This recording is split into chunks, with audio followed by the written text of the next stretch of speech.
দর্শক, এই মুহূর্তে আমি আছি গাজীপুরের শ্রীপুর উপজেলার অন্যতম একটি ব্যস্ততর সড়ক অর্থাৎ গাজীপুরের শ্রীপুরের ২ নং সিমডি বাজার মেঘনা এবং আপনার এই শ্রীপুর টেক্সটাইল যেই ফ্যাক্টরিটা আছে এর বিপরীতে দাঁড়িয়ে আছি। বিশেষ করে এখানে কয়েকদিন যাবৎ জলবদ্ধতা তৈরি হয়ে গেছে বৃষ্টির পানিতে এবং এখান দিয়ে পানি যাওয়ার কোনো ড্রেনের ব্যবস্থা নেই। বিশেষ করে এখানে প্রায় অর্ধ শতাব্দী লোকজন বসবাস করে। স্কুল কলেজ থেকে শুরু করে শিক্ষক ছাত্রছাত্রী এবং মানুষজন একটি রাস্তা দিয়েই মূলত যাতায়াত করে। এই রাস্তাটি খুব গুরুত্বপূর্ণ রাস্তা গাজীপুরের শ্রীপুর উপজেলার ২ নং সিমডি বাজার অর্থাৎ বন্ধুমহল যে গ্রামটি আছে সেই গ্রামের।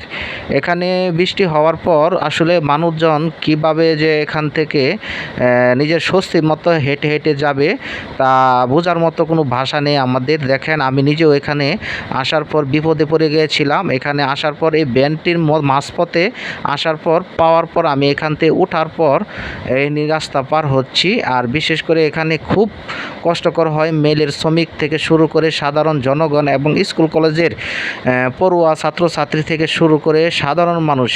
এখানে আমি একটি দাবি জানাই শ্রীপুর উপজেলা প্রশাসন এবং গাজীপুর ৩ আসনের এমপি মহোদয়ের কাছে যে আসলে এই জলবদ্ধতার দূরকরণের জন্য এখানে একটি ড্রেনের ব্যবস্থা করে দিলে এখানকার যে মানুষজন আছে তারা অনেকটাই স্বস্তি পাবে। গাজীপুরের শ্রীপুর থেকে আজকের এই দৃশ্যটা তুলে ধরলাম। ধন্যবাদ সবাইকে।